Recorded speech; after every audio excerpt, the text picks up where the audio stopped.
Queridos amigos, estamos iniciando nuestra jornada y hoy es Viernes Santo.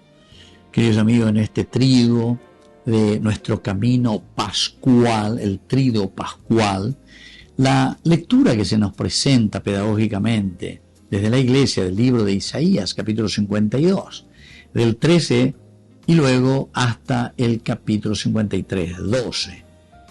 He aquí que mi siervo prosperará, para agradecerlo, para exaltarlo. Será puesto en alto. Muchos se horrorizaron al verlo, porque estaba desfigurado su semblante, que no tenía ya aspecto de hombre.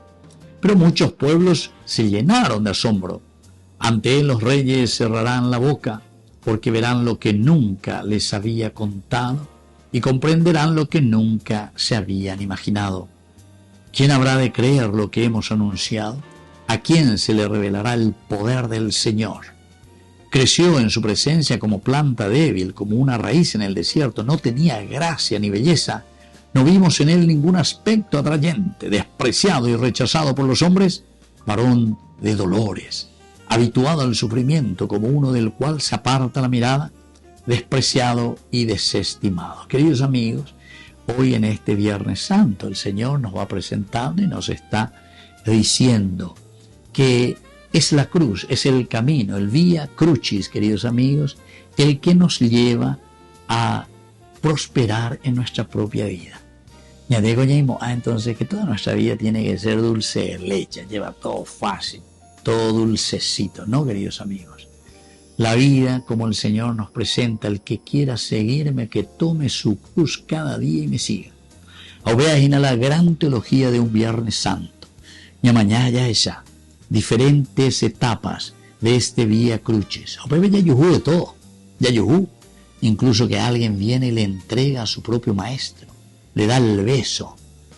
Dándole supuestamente, ¿verdad?, su amistad. Sin embargo, le está entregando el veneno de la muerte. Pero bebe ya yujú a ella lleva. Ya yujú veñan de sube ya guatacueo. Es decir, la persona y la comunidad que nos ama, que nos quiere, que nos anima, a pesar del dolor que encontramos en nuestro caminar. Pero en Dopayo bebe lleva.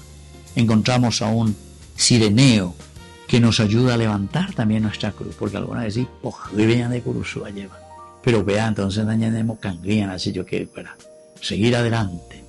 Vamos a encontrar en el camino a alguien que enjugue nuestro rostro, nuestras lágrimas, una vero icona, la verdadera imagen del Cristo que se impregna en nuestro corazón, la Verónica, la verdadera imagen, el verdadero icono que queda, pero que tiene que estampar el corazón de Cristo en cada uno de nosotros. A veces ya hace yo que para Viernes Santo, un viernes de camino, un viernes de dolor, pero que llegaremos, queridos amigos, a lo esencial y lo fundamental, que será nuestra propia resurrección. Camino de dolor que conduce a la resurrección. Les dejo la bendición del Señor, el Padre y el Hijo y el Espíritu Santo. Amén.